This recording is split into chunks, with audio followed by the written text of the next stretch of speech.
Gaza and the region as a whole cannot afford any other full-blown war. We should not be bringing a conflict from another continent to create this kind of hatred and polarization between fellow South African citizens. They've issued a call in 2005 to isolate Israel using a campaign of boycotts, divestments, and impose sanctions against the apartheid state of Israel. As the positions in the Middle East continue to be more and more radicalized, so we can expect in South Africa too.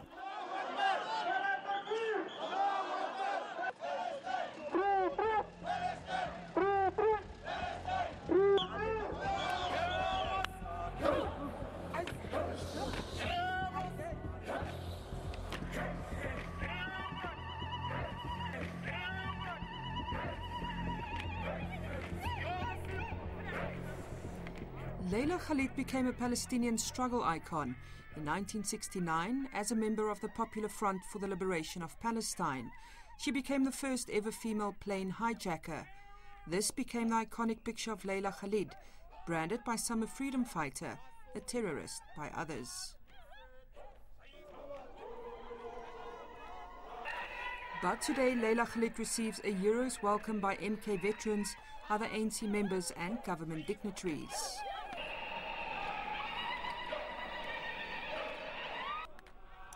She's been invited to South Africa to assist in a boycott campaign against Israel. At the same time of Leila Khalid's visit, this man, Basim Eid, another Palestinian activist, is also invited to South Africa, this time by the Jewish Board of Deputies.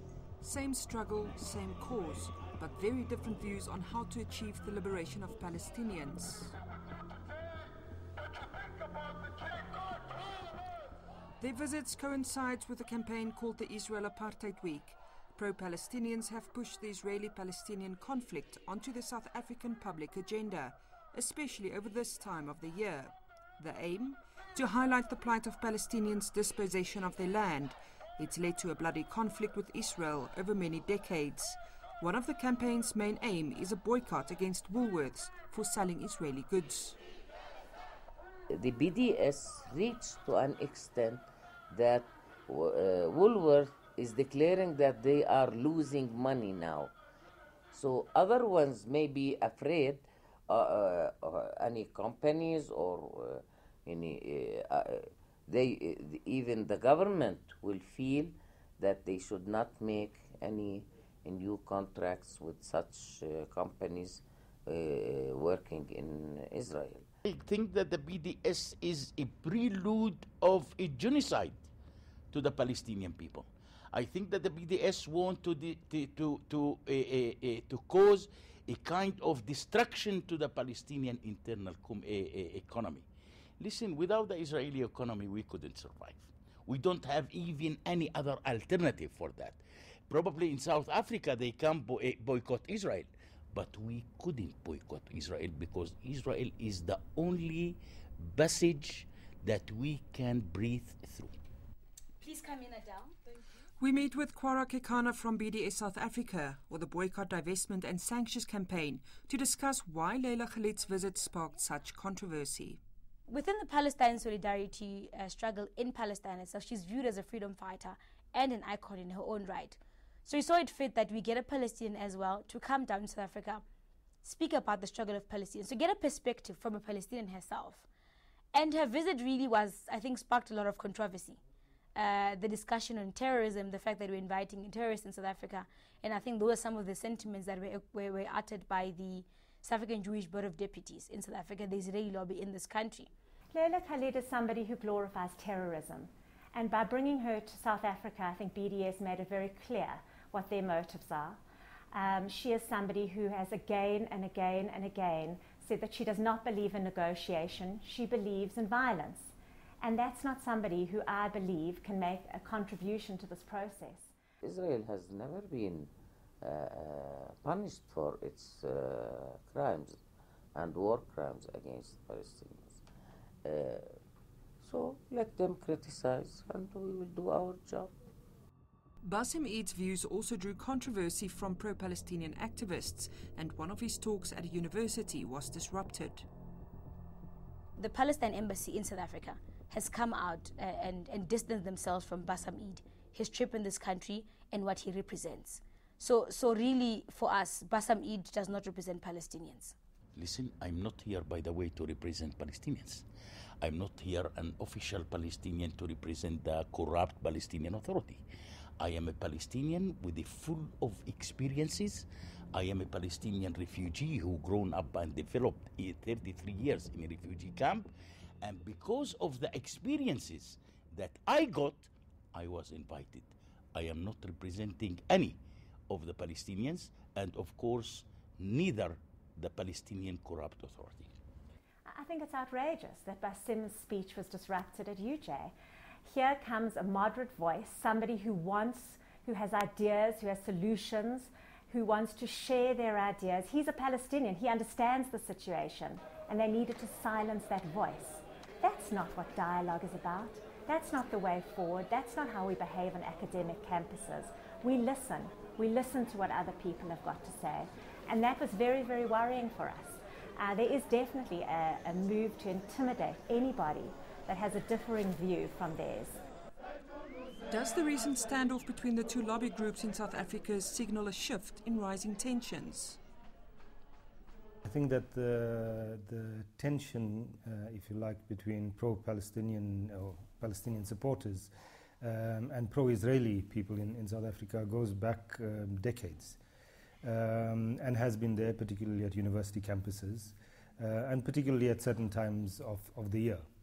I think that from both sides, the pro-Israeli camp and the pro-Palestinian camp, that they have both gotten more organized in the past few years. And so that kind of tension, if you like, you see playing out not only at campuses but at other levels as well. Protest marshals battle to calm the mood at a pro-Palestinian rally outside the Sandton Convention Centre, where the first ever South African-Israeli Expo takes place. The Jewish Board of Deputies says it's nothing else but a platform for anti-Jewish hate speech. Israel Apartheid Week is a hate fest. It's nothing more than that. It gives a platform for anti-Jewish hatred. I don't see how that is in any way contributing to the resolution of the situation between the Israelis and the Palestinians. The South African Jewish Board of Deputies wants nothing more than a negotiated two-state solution with a Palestinian state living side by side with Israel, with secure borders. That's what we want. We want a Palestinian state. But by creating hatred against local South African citizens, that is in no way contributing to that outcome. We decide to return to BDS South Africa to show them the footage and ask if they agree that hate speech is used at their rallies. I think firstly it's propaganda that's used by South African Jewish Board of Deputies. And they normally use the anti-Semitism card. I mean, one thing we can concede on that, there's a couple of distasteful utterances from members of the protest that were there. That one we can agree on. But I don't think, looking at the video, that there's anything directed at anyone specifically because they're Jewish. If anything, the frustration, I would call it, from members or people that were at the rally or the closing Israeli Apartheid Week rally was directed at people because of their support for the Israeli Expo and maybe because they're supporters of Zionism, and that is the fundamental problem in this country and the fundamental problem the Palestine Solidarity Movement in this country has. The BDS campaign has been called a delegitimization campaign of Israel, which clearly it is. And it's been referred to as virtually as if it is the major enemy of the Israeli state. And from that perspective, clearly then Israelis believe and their supporters believe that if left unfettered, that the BDS campaign will make successes and impose serious pressure on the Israeli state.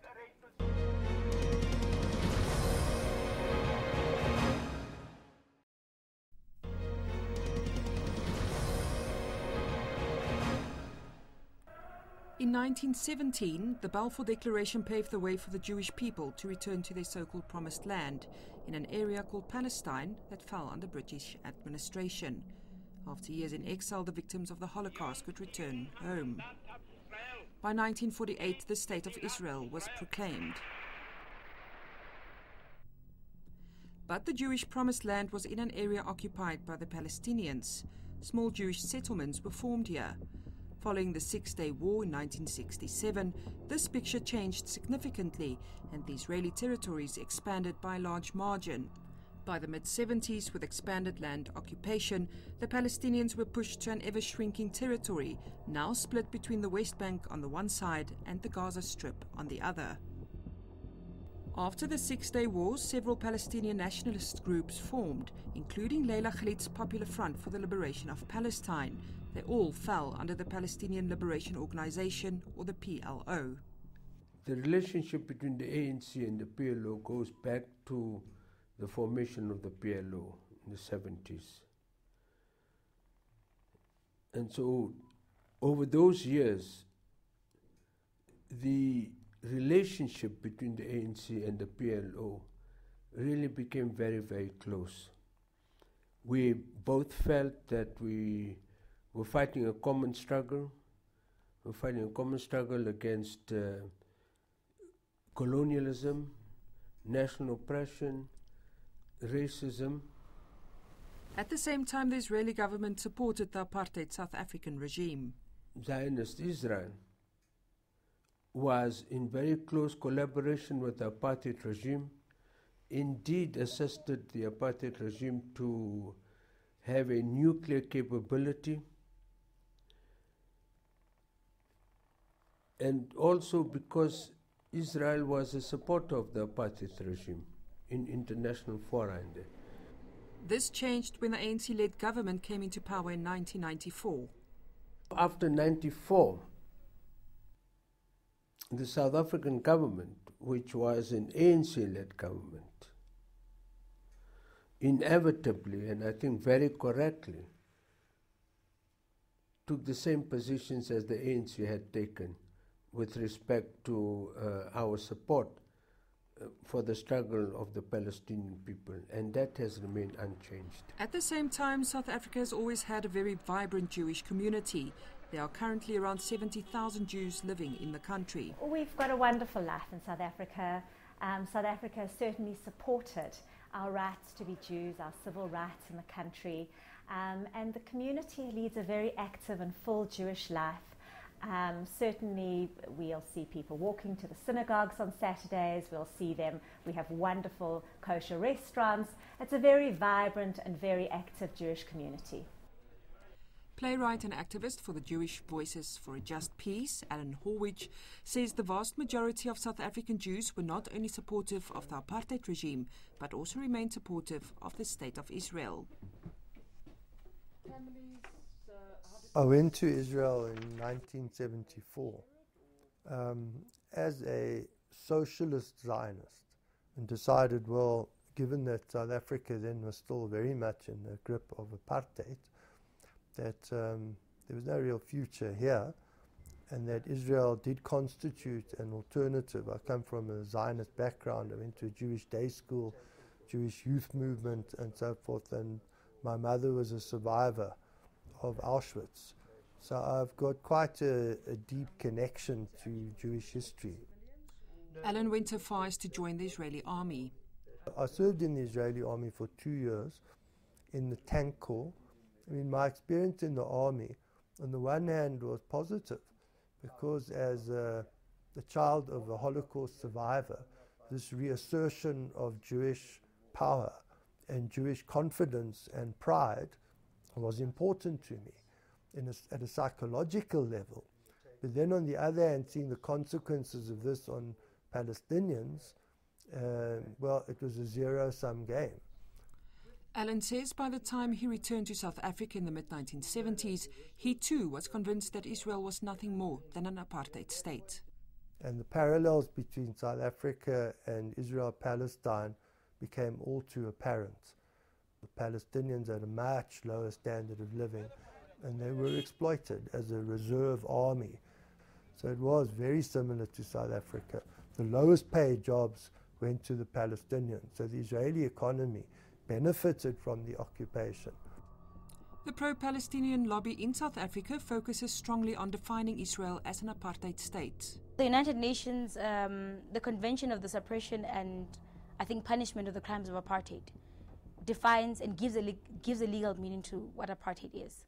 And it speaks about the systematic oppression of one group over another.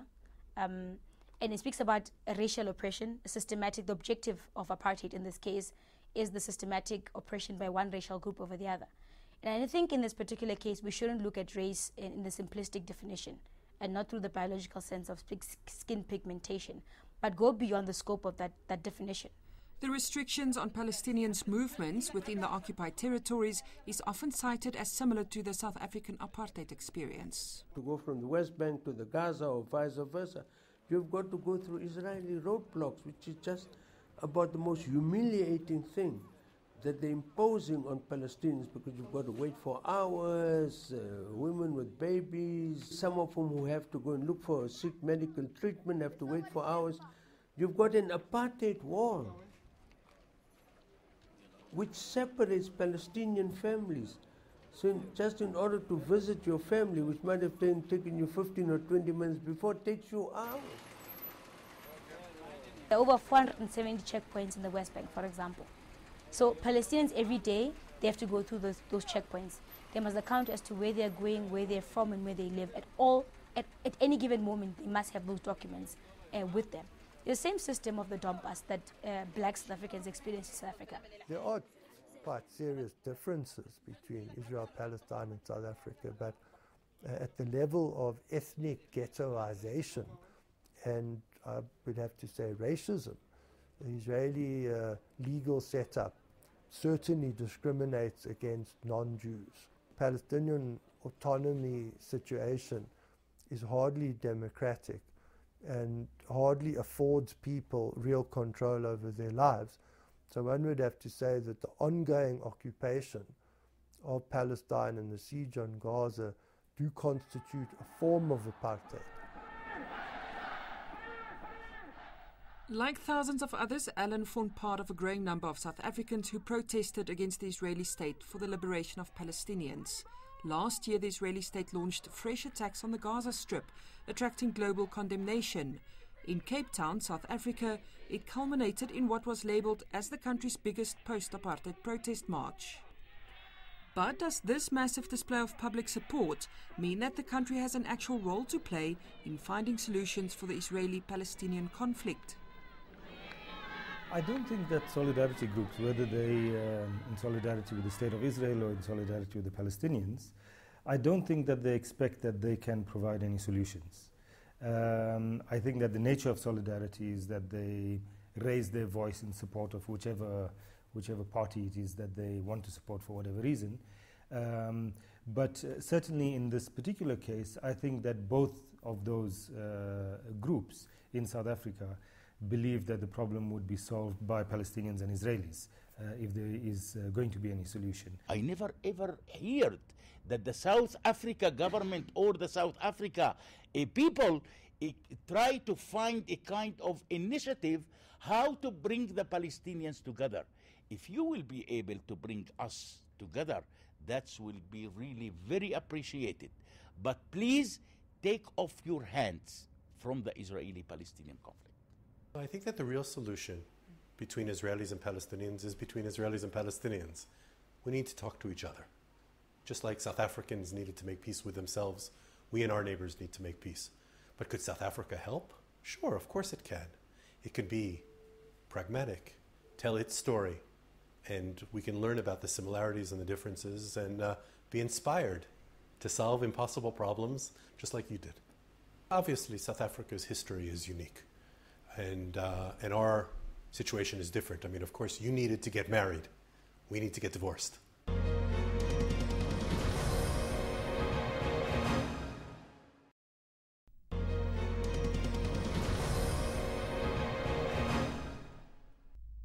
The lack of unity among the various Palestinian factions are singled out as one of the biggest obstacles to find a negotiated settlement in their conflict with Israel. Unlike us, the Palestinians have a much more difficult task because you have Palestinians living in the occupied territories, you have Palestinians living in Israel.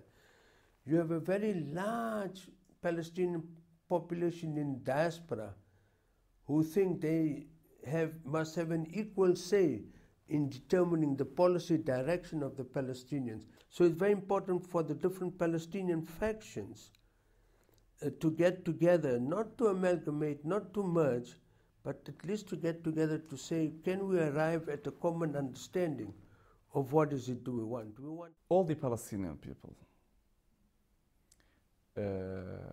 looking for the international solidarity as effective tool to end the Israeli occupation. And I think we are using the South African model because here at this great country, you depended on the international solidarity movement to end the apartheid regime. We are looking to South Africa as real comrades, real friends, and real brothers. While the different Palestinian factions will continue to look at the South African model of diplomatic isolation and keep relying on the international community to put pressure on Israel for a negotiated land settlement, the South African government has a difficult balancing act to play on diplomatic levels. If one wants to